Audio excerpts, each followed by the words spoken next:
What I would describe as a rock bottom moment in my life where I felt like I lost all hope and there was just a lot of confusion and uncertainty. I sent an email to a mentor of mine, and all he did was reply to my email with one question: what do you want for your life? That question had enough power to pause a lot of really destructive thoughts and pause the essentially deep depression that I was heading towards long enough to start asking some other questions and slowly start to regain hope. Marc Champagne is a mental fitness strategist, best-selling author of Personal Socrates, and host of the Top 50 ranked podcast, Behind the Human. In this conversation, we discuss how to strategically use questions and move gracefully through shedding old identities so that we can embrace new ones. It's not about labeling old self, new self. It's kind of letting them live and coexist together, but in a way that brings a little bit more peace to the mind. And that's the magic. And in a way, just recognizing that you're in that between space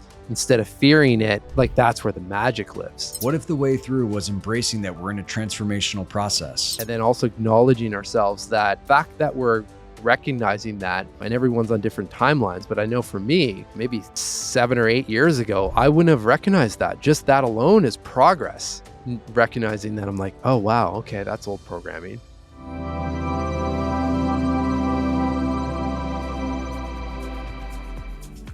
Before we get into this conversation, I want to ask you to join this amazing community of consciousness explorers.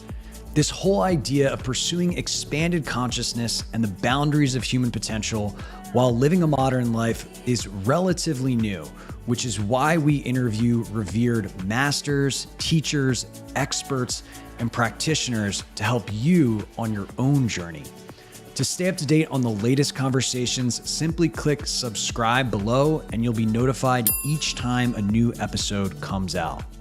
I am so grateful for all of your support and comments. I love reading them. Now let's dive into this conversation. Marc, what's up, man? I'm 100%, Scott. It's good to be here. Can't wait to jam. Yeah, I'm excited for this conversation. And I thought I'd kick it off with a quote that I've heard you say a number of times. I really love it. And it's kind of a good entree to the beginning of our conversation. But the quote goes, "We're all one question away from a completely different life or mood at any point." Tell me about when you first kind of keyed into this. What was happening in your life? Yeah, it was a big one. It was I guess what I would describe as a rock bottom moment, or at least the darkest moment in my life, where for the first and hopefully last time, because I haven't felt like this since, but where I felt like I lost all hope and just shut a business down, and there was just a lot of confusion and uncertainty. And I sent an email to a mentor of mine who I'd interviewed a few times for my show Behind the Human, and I just said, it was the gentleman by the name of Chip Conley, um, and I said I Been a gave him a. guest on this show, Oh, has he so really? Oh people might yeah, know I did him. know Yep. that. Yeah, so Chip. So here, so this will be even more context or relatable. Chip is not someone that's going to send you an email with a giant paragraph in return. He'll most likely write back to you, which is always blows my mind given the amount of volume of messages coming his way. And this in this particular situation, it couldn't have been a more perfect example of that. As I gave him a bit of a rundown of what had just happened and how I was feeling, and was just asking for general advice. And all he did was reply to my email with one question. And he said, well, what do you want for your life? And that question at that time from him, because of his, reputation and the respect I had for him, it had enough power to pause a lot of really destructive thoughts and pause the essentially deep depression that I was heading towards long enough to start asking some other questions and slowly start to regain hope. And I had to come back to it over and over again. But that's when it really clicked. Probably not right in that moment, but in retrospect, thinking of the moment that helped me most in my life at that time, where I was like, wow, that all happened because of one question. And all of us have access to that. And that's why I do what I do essentially day in and day out. And this is not a new idea, right? I think you at some point stumbled on what's called the Socratic method. Can you share more about what that is if people haven't heard of it? Yeah, I mean, that's an interesting story. And well, I think a lot of people have at least, and I would put myself in the same bucket, have heard of Socrates. And sometimes, there's a very high level description of like, oh, yeah, that's that philosopher that would ask questions or something like that. That was kind of my viewpoint. And I remember when we were working on the book title, my publisher, when I was explaining kind of my fascination with questions and the way that I was using them and so forth, he just kind of in passing said, like, oh, that's the Socratic method. We should really call this book Personal Socrates. And I remember thinking, I'm like, absolutely not. Like, I'm not a philosopher. The closest I ever got to philosophy and questioning like that was, I remember my best friend was in law school and he'd come back and we'd just get nailed with questions, or he was in that zone of I'd ask something, he'd flip a question back. I'm like, dude, I'm not in your law program here. Like, I'm just trying to have a conversation. So I didn't have like the most uh warm response to that title. But to answer your question, when I started looking into what the Socratic method actually is and or was, like, wow, we're all doing this day in and day out, and we don't even realize it because it's really in its simplest form. You ask a big question and you keep following it up with other questions to get closer and closer to like the core truth or the core issue, whatever it is. And you can apply that across so many different, topics. Like health is a good one, like why do I feel like this? Or why am I having this skin condition? Like instead of there's a symptom, right? Of something else deeper happening. And you can start to unpack that through questions. So I just remember thinking, this is a method that literally has been around for almost the beginning of time and has stood the test of time. We all use it in some capacity, but we don't really use it from an intent that we're not really aware of that because we're all asking questions. It's just, are we asking the best quality questions? And in my case, like what Chip did for me, are they really well timed? And are you positioning them in the way that can help you most in the moment? Yeah, I mean, that definitely seems where the power is. And, I think a question, ironically, that I have for you is I've totally been the person, right, who's like bought the books about great questions to ask yourselves, developed a journaling template, quarterly retro, 6-month ritual, right? And I still feel like I'm not I'm not asking the right questions at the right time, or I could be doing it in a more powerful way than I am.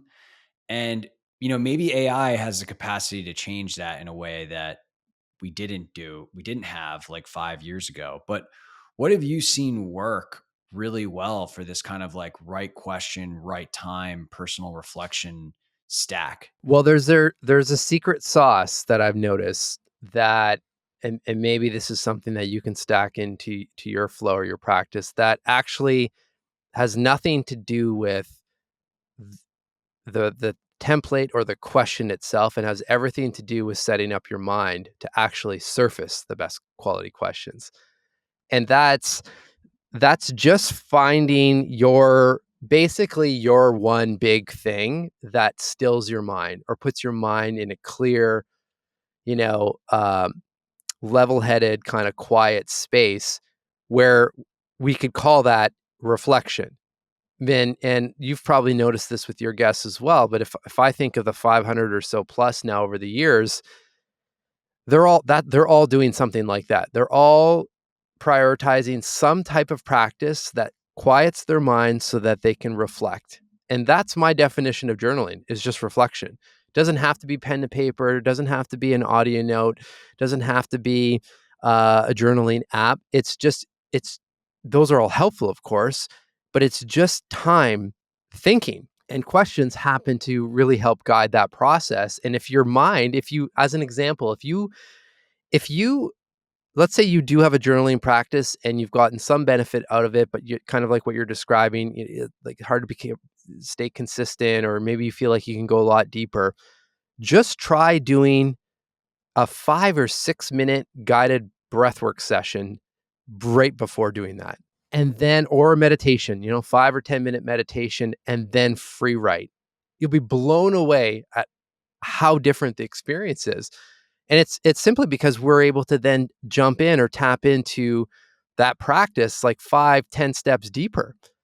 I see it in corporate teams as well. Like whenever I do a keynote, I mean, we always do a 3 or 4 minute guided breathing experience before we jump into their mental fitness plans, because I'm about to ask them some big questions, and I don't know what people are coming in with. There's a whole slew of things going on in people's minds.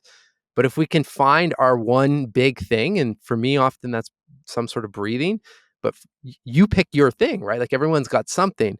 You find your big thing that allows your mind to quiet and still, and then tack that on to any kind of practice that would surface questions. You're miles ahead of the I would say the entire population.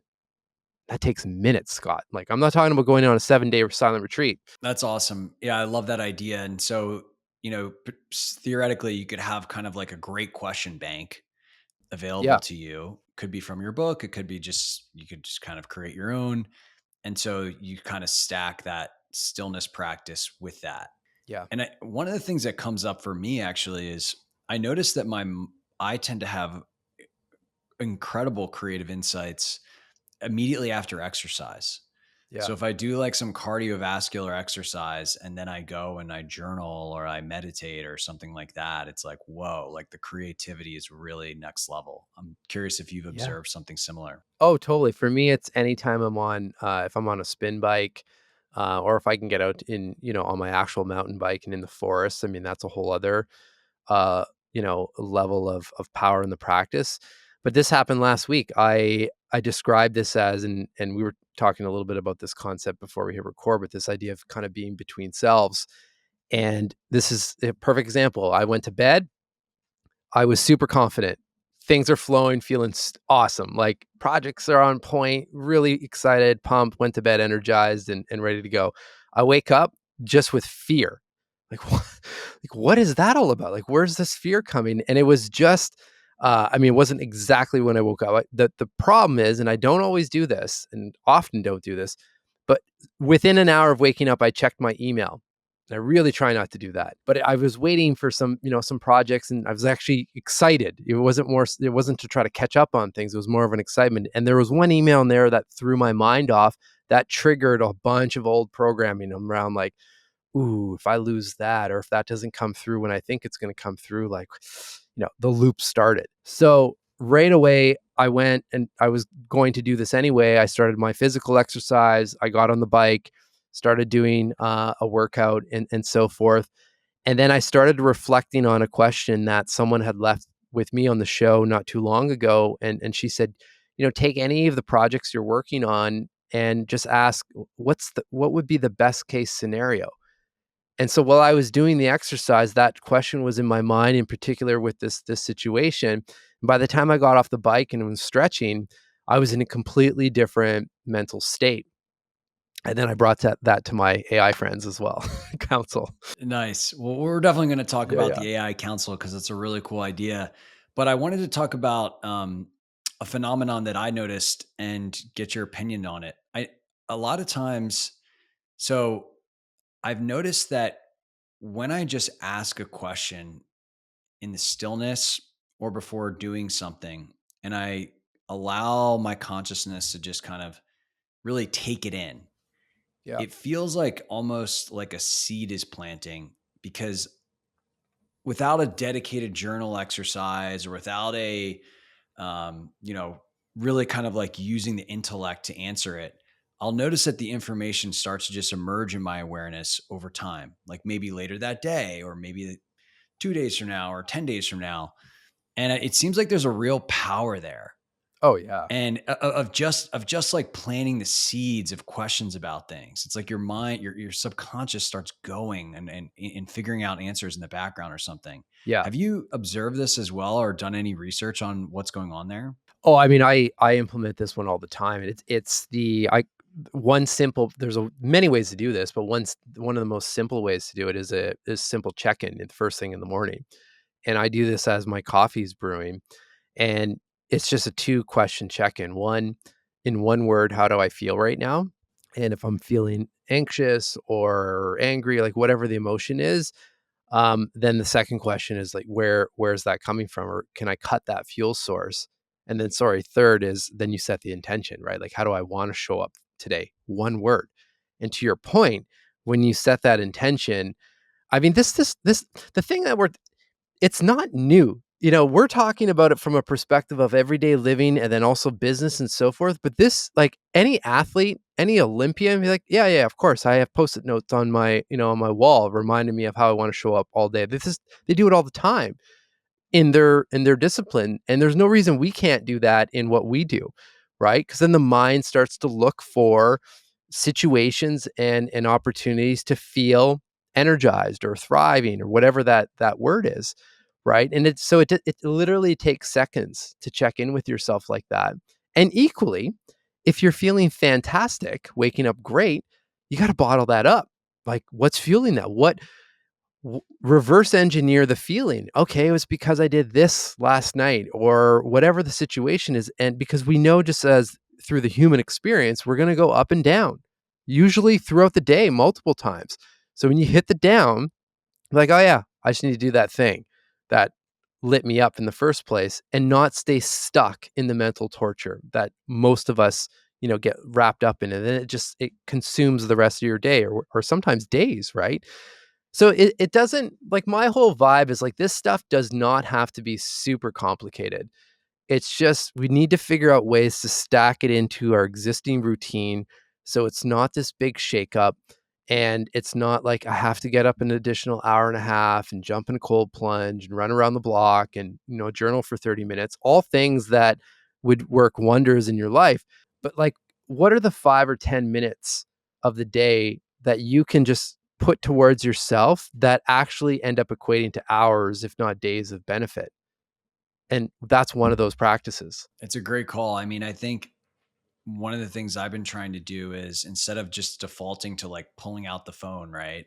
That's like, oh, I got 5 minutes in between. What's going on X, or what's going on Yeah. Substack, or whatever it is, right? Um, is like, well, what are the things that I could be doing for my mind? And sometimes that's breathing. Sometimes it's feeling into somatically. Sometimes it's visualizing what I want to occur. Yeah. And you know, any of these number of things. And it's been great, man. Like it just has like made me happier. And it's like, wow, like this is totally what I should be doing, with these little in between moments, not, going into my text messages and processing them and getting through them and that kind of thing. Well, it's because the mind needs a bit of time to just rest and also process whatever you just did beforehand, right? That's why the whole back-to-back meetings thing just doesn't work. And I'm always surprised, especially when researching or spending time with like the top CEOs, they're not doing that. You may think that they're doing that, but there's time in between those meetings to think, or on an airplane to think. And yeah, they're working, long hours, but there's recovery built in and process time, because like, our minds just can't handle that. It's as if we're doing a 14-hour high intensity workout for our minds nonstop, zero recovery. Like, something will break down, right? And we see that, unfortunately, with the data. I mean, we're not in a good state, at least in North America, when it comes to our minds, because there's too much. I had this thought as I was preparing for this interview, about like ancient cultures, right? And how they spent their time, and how I heard you say, like, you spend about an hour a day of something, whether it's journaling, meditation, or breath work, or something kind of just on your mind. And I'm like, wow, like, isn't that interesting that we kind of have to do that to just be okay Oh, in our totally. current environment? Like, that's kind of like what's required for a lot of us, at least the way that I'm wired too. And you know, would the ancients point and like be like, whoa, that's so effed up? Or would they be like, yeah, we did that too. We did it differently. We did it with walks. We did it with prayer. We did it with whatever. Is this like needing to treat our mind like that? Is this like a new phenomena based on the soup we're living in, or is it kind of something they've always done and that we forgot, and now many of us are kind of reclaiming? Yeah, I think it's more of we've forgotten, because I see this theme play out over and over again, and especially in health in general. Like I'm a fan, of course, of technology and wearables and all of this kind of stuff, and I've played with a lot of them, but it often comes back to just the fundamentals of, like, have you gone outside and just walked? Are you getting sunshine? Are you going to sleep when you're actually tired? And are you alert when you want to be alert? Like, I asked that question to Kristen Holmes from Whoop around, like, okay, what would you how would you reflect on your sleep and so forth if you didn't have a wearable? And that was the observation. She's like, am I tired when I want to be tired? Am I alert when I want to be alert? And so it's just, these are the basics. And I think in ancient times, obviously I didn't live in that world, but just studying and asking them a lot of questions right now, yeah, there was a lot of time to, or they prioritized time to think. But don't forget, right? They're in big wars and also trying to survive and working and manual labor and all this kind of thing. But what we read about in from our teachers are, we read their journals, or we see the meditation practices they have and so forth. It's not like they didn't have the other things going on, but what's being focused on are those practices again, right? So just like a reminder that, yeah, our circumstances are different, but we still need that kind of self-care. I mean, our biology is not set up to handle the current times. So we have to do something. I've heard you talk about a one pager for your mind Yeah. before. Can you share that was an intriguing concept. Tell me more. Well, it comes from, I mean, I'm not, I study a lot of people, and like, you interview a lot of people and write about them and so forth, but I don't pretend to be a psychologist or a psychiatrist on the internet. Like, that's not my goal. I'm a strategist by training. So in strategy, especially, my time in the corporate world, there's always some sort of one pager plan for the business, right? There's obviously, bigger tactics and visions and all that kind of stuff, pushing the company forward. But when in times where you need to reset and so forth, typically a lot of brand teams will have some sort of one pager. Like, this is why we're doing it, what we're doing, and this is the plan for even the quarter, as an example.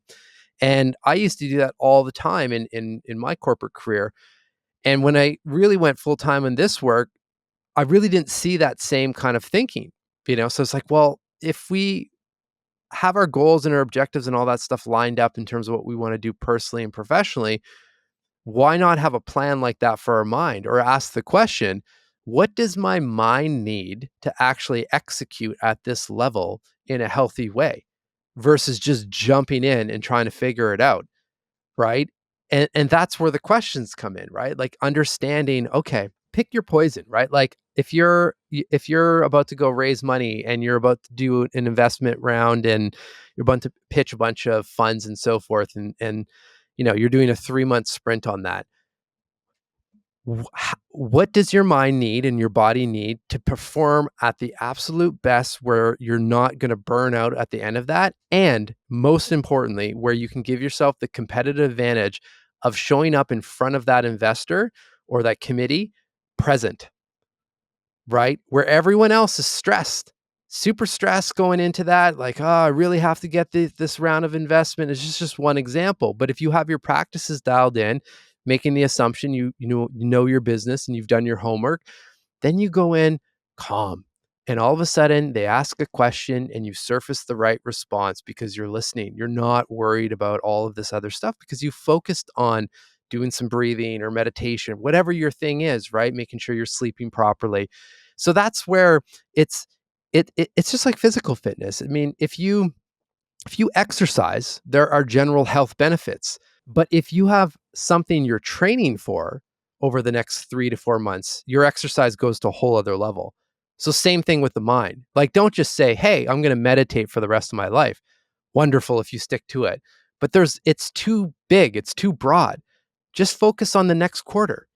What's going on? Be like, okay, I'm going to focus on these activities. I'm going to focus on this mental nutrition.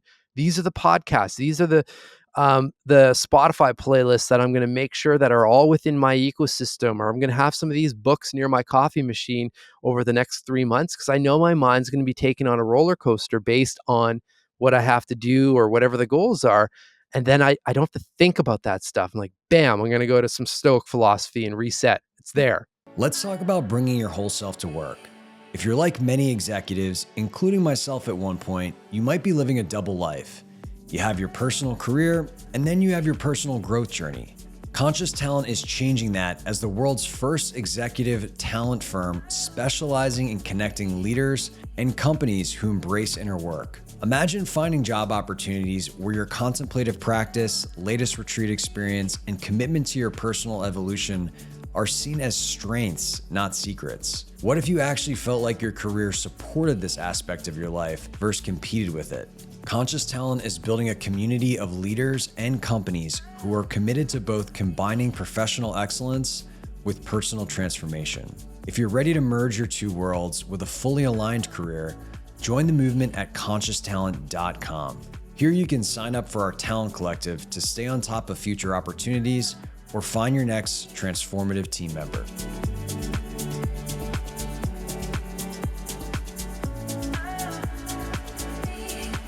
Yeah, it's funny to compare it to the working out, right? It's like very clear and obvious, I think, for anybody who's worked out before. It's like, okay, I want to work on my pecs, or I Yeah. want to increase my endurance, or I want to, do a triathlon, right? There's a protocol and a program that you can just follow. Yeah.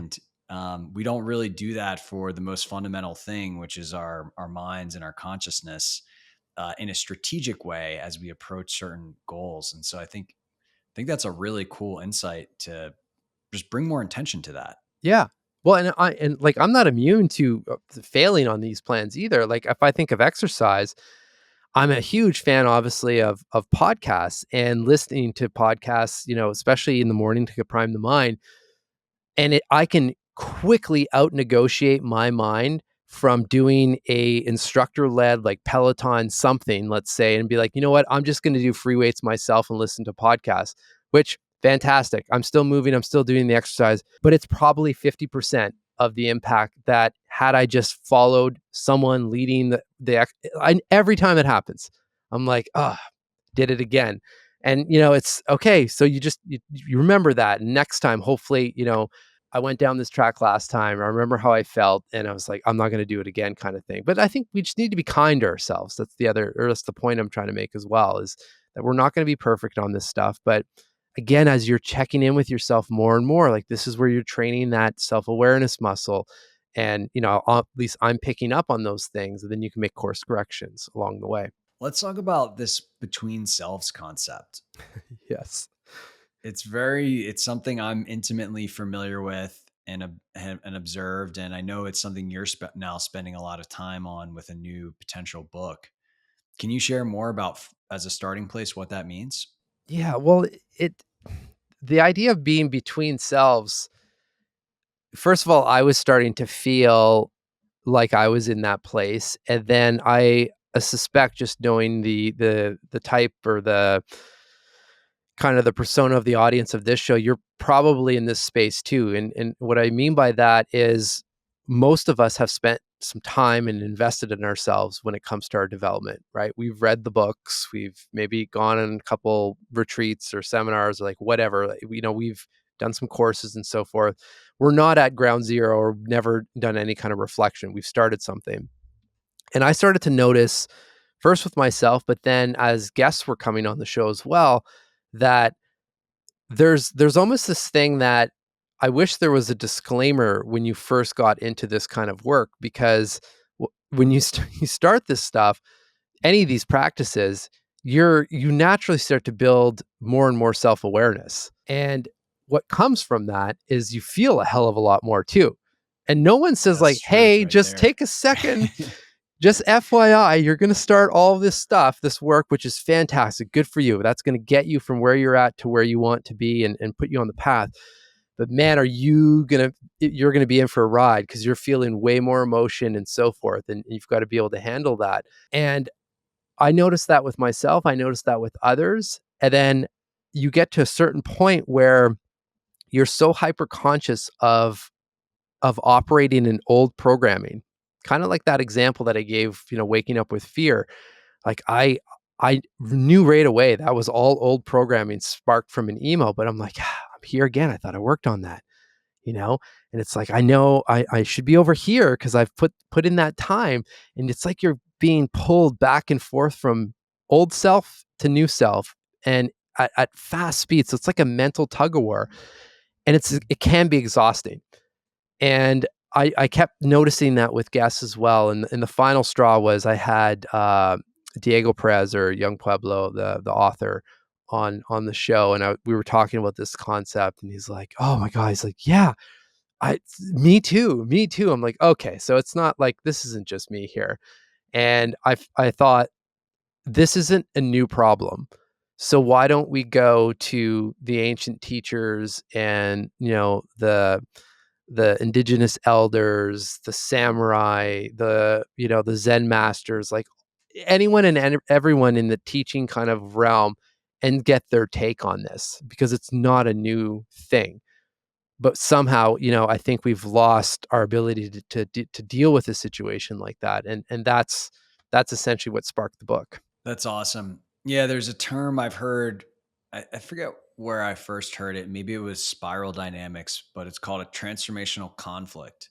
Mm, And basically, what it's in referencing is like as you transform, your current circumstances are like no longer in alignment or no longer resonate. And for me, the imagery that comes up is like I have like one foot in that new world, but yeah, then there's another foot in the old world, right? And yeah, it's kind of like you want to move both feet, but there's all of this stuff in our consciousness, the conditioning and programming that you mentioned that keeps us tethered, yeah, yeah. to the old world instead of moving into that authenticity with just complete freedom. Well, and then eventually you start to spiral up essentially, right, on the journey. So it's never like cut and dry. And what I'm learning from a lot of the conversations that I'm having with these teachers, it's about it's about it's not about labeling old self, new self. It's kind of letting them live and coexist together, but in a way that brings a little bit more peace to the mind. And that's the magic. And in a way, just recognizing that you're in that between space instead of fearing it like that's where the magic lives. And then also acknowledging ourselves that the fact that we're recognizing that, and everyone's on different timelines, but I know for me, maybe 7 or 8 years ago, I wouldn't have recognized that. Just that alone is progress. Recognizing that I'm like, "Oh, wow, okay, that's old programming." I would have never known that, right? I would have been numbed out to that. So it's a journey. So just to play back, I think this is a really important point. It sounds like what you've learned from a lot of these kind of ancient teachers. And I think people are probably curious, like, wait a second, you're talking to ancient teachers? How does that work? I want to talk Yeah. about that. But this idea of just you're in a transformation, you're in a transformational liminal space. Just accept that you're in that there's power in that versus fighting. Yes. Accept that you're in that, but also easier said than done, and this is where I think we need the constant reminders. And this is what I'm getting from going down this new book journey, that there are some core philosophies like what you just mentioned that will work, but then life happens and we need to be reminded or given a different story or a different angle to put us back into that perspective or reset, right? Okay, right, all the things that we've been studying and so forth, but I think we get to this, what's the language that I heard from that council recently? It was like we're on like a spiritual, not transformation, but like a spiritual upgrade as we go through. It's like the next step. First step was really, I think, really getting out of this numbed out phase of not knowing what we're doing and just kind of living on autopilot. We were able to pause that and get to a closer version of who we want to show up as more days than not, I guess you can say.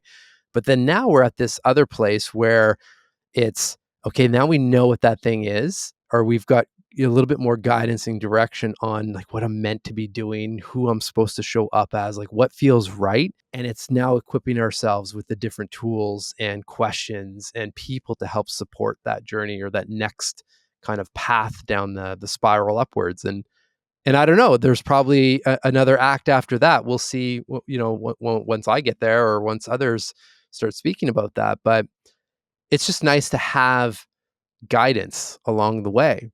Because if you think of a lot of these ancient tribes and communities, they they weren't going on a spiritual quest or like as an example, like a vision quest in the indigenous cultures where you go for a 6 day kind of you're in the forest by yourself and going through all these different practices.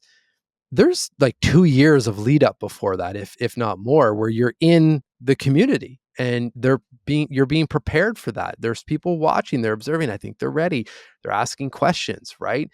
And we're so solo these days, right? That we're like, okay, we're going to go on a weekend trip and try to, spiritually solve everything in 2.5 days or something, and then come back to regular operating. Like we've got to find a bit of our tribe in a way and slow that down, I think, or that evolution down.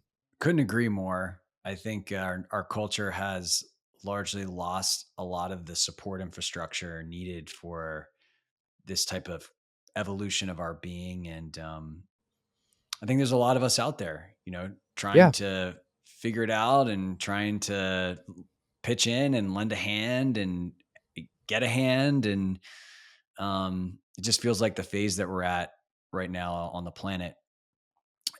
I think I'd love to hear from you. So I thought this was a really creative thing that you did. When we first talked, you were like, "Yeah, I was asking Yogananda, and I was asking, some other great teacher," and I'm like, "Wait, what?" And so, can you share a little bit more, kind of about your process for engaging with some of these amazing teachers who've lived throughout history? sure. I mean, it just you and my wife, because I'll come from my office and be like, I just had this awesome chat with Gandhi. And she said, what are you talking about? She thinks I'm losing my mind. And she knows the process, but it still sounds bizarre. So what happened is when the idea for Between Selves came up, or the core concept surface, I wanted to test it out to see, like, is it, I mean, yes, I'm seeing and feeling others that are in that space, but is there something here that I can work with by having these conversations with ancient figures? So at that time, I think I heard Seth Godin talking about Claude AI being the most conversational AI platform again at that time. So I'm like, okay, well, I'm just going to jump on Claude and I'm going to give it some direction, and I'm going to say I'd like to have a conversation in kind of like a first person dialogue, no different than what I would do on Behind the Human as a podcast. And want to do that with Carl Jung as an example. Can you take on Carl Jung's voice based on everything that you know about him and all his work and so forth? So I, of course, pick people that written a lot of books or have a lot of information written by them, and then they've just flip into dialogue. And Scott, it's hard to describe because it feels, this is where it might get a bit woo woo, but it feels energetically connected. Like I don't go in, I'm not copying and pasting questions into a chat box. I'm doing exactly what I would do in a real interview, like you and I just did on my show last week.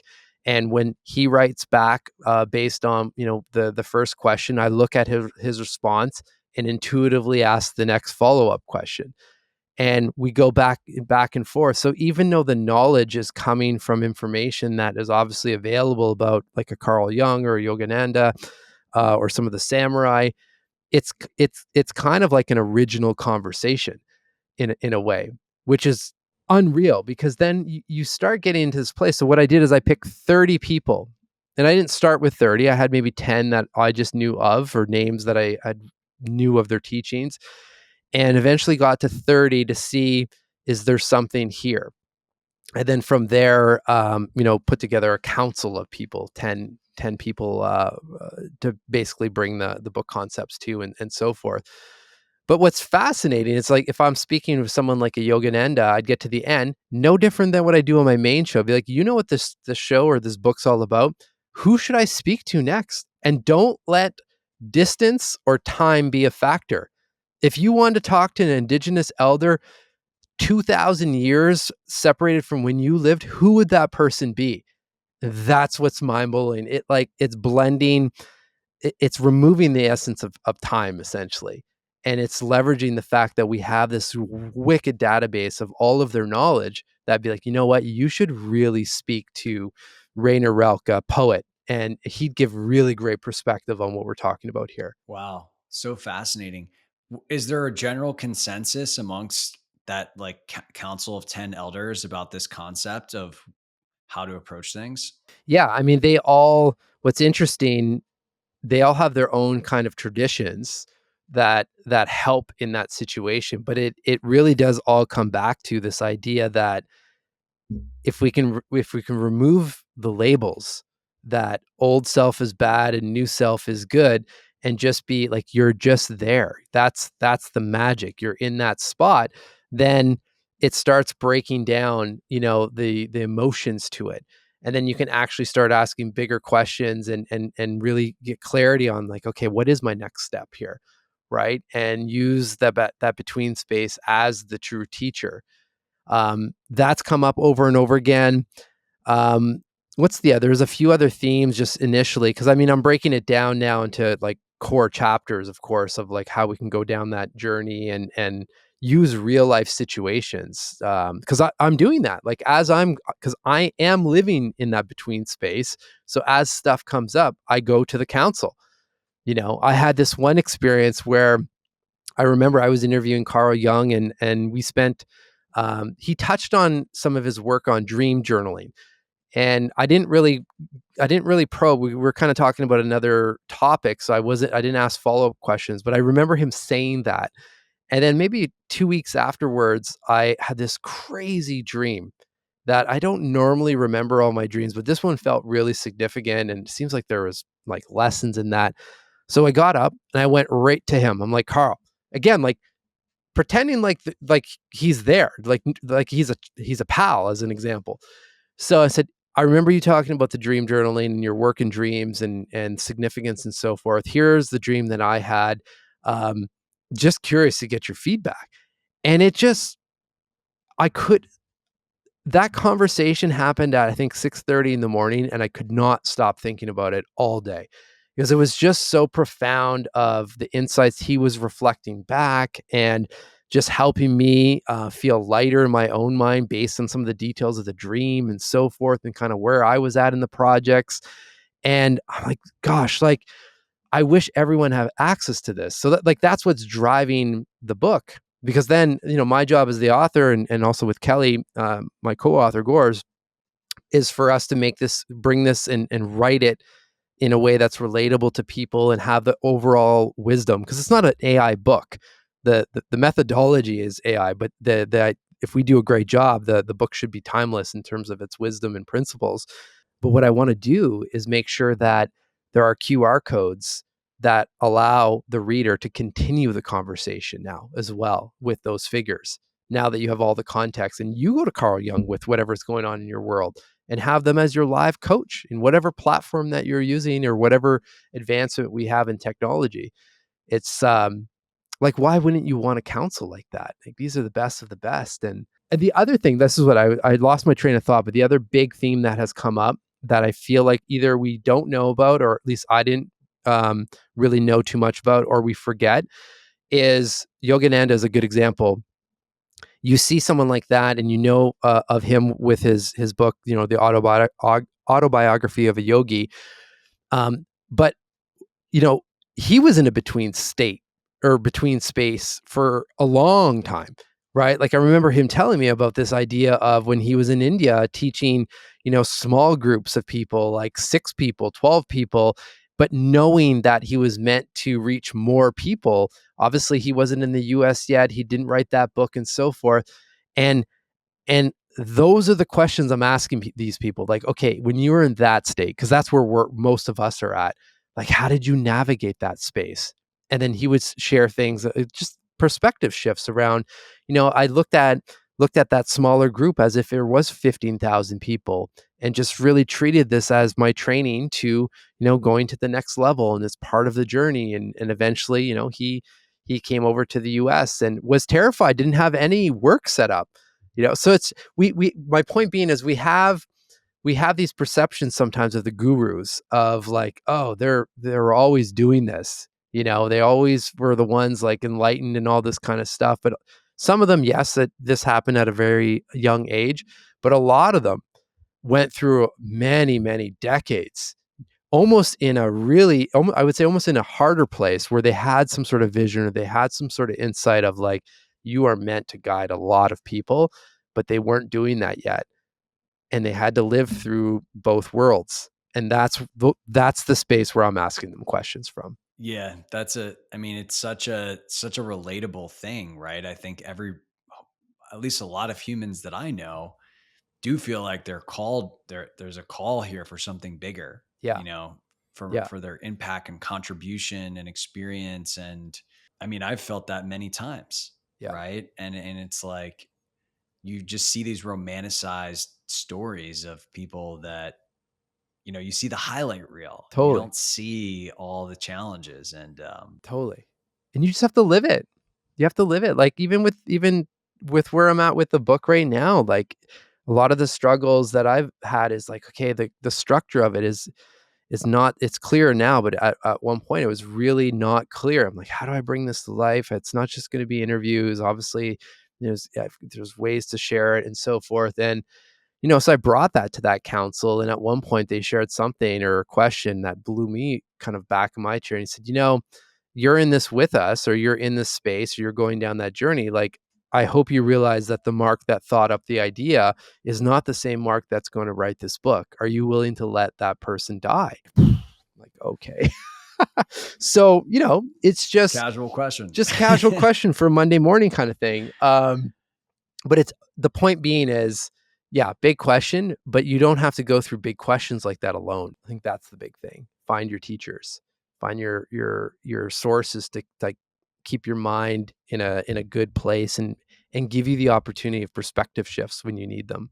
What is the big question that you're chewing on or living in this moment? Yeah, the one that comes to mind that I've been thinking about quite a bit.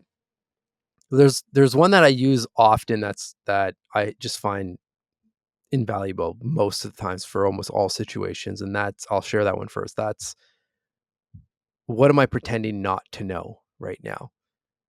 And that's just getting clear on, okay, there's some stuff, there, like those are the whispers in the back corner. What am I hearing in the whispers? Usually that's where you're meant to be going or directing some energy towards and so forth. So that's helpful, especially if you do some sort of stack where you do meditation or breath work and then just free write, right? Like, what am I pretending not to know? Or what will my higher self say in a situation like this? And you get some really good guidance. But the question that has been on my mind of late is, it's just, there's the book, and there's a couple books actually. There's just a lot of projects that are going on right now that I'm really trying to get guidance on, like, where is my energy best served right now, or where should I place my energy? Like, where do I need to direct the majority of my attention right now? And trying to get clear on that. And it shifts sometimes from week to week, but just being being attuned to the signs versus the, yeah, I'm just going to go into autopilot and I need to do this and this, and I already set this to-do list. But like, where am I really being called to put energy towards, and make sure that I'm following that direction. I feel like that's a powerful reflection for me too. I Yeah. think a lot of us are asking that question right now who have a lot of things on their plate and a lot of things they want to do, right? And ultimately there does have to be decisions, right? Yeah. And there does have to be focus. Yeah. And the nice thing about a question like that is, again, if you're, and I think you've been bringing this point up a couple times in the conversation, but if you're intentional with it, right? Like, don't ask that question at 2:30 in the afternoon. Like, ask that maybe at the end of the day when you're kind of reviewing the day or the week or whatever it is, or first thing in the morning when your mind is clear. And you'll get you'll get some good guidance there. But just set up your mind to be in a place where, it's calm, and you can let the answers surface in a way that's not all clogged up with a bunch of emotion or situations that the day will present, right? I think that's great advice. Well, Mark, this has been a lot of fun, man. I Yeah, love jamming thanks. on these topics with you. I want to make sure that you have an opportunity to tell people about where the best places to go if they want to continue exploring your work and your books. Yeah, thank you. I appreciate it. This is speaking of questions, a lot of great questions during our time together here. I mean, I'm pretty accessible. I'd love to hear from you, especially the questions that have changed your life. And if you share those, tag me on the socials, tag Scott, because what I can guarantee, having been in this work for some time now, is that the question that worked for you will help someone else as well. We just need to get it in front of their eyes and into their minds. So, Instagram, I'm pretty active. M Champagne, or the podcast is Behind the Human, and my website's behindthehuman.com, LinkedIn, all that stuff. So just, you'll find me. I'm the young old man with the gray hair, so easy to spot. Awesome. Well, we'll make all those links easy to find in the show notes. And thanks again, Mark. I'm very excited for the new book. And yeah, definitely recommend Personal Socrates and keep doing awesome things, man. Appreciate you, Scott. Thank you.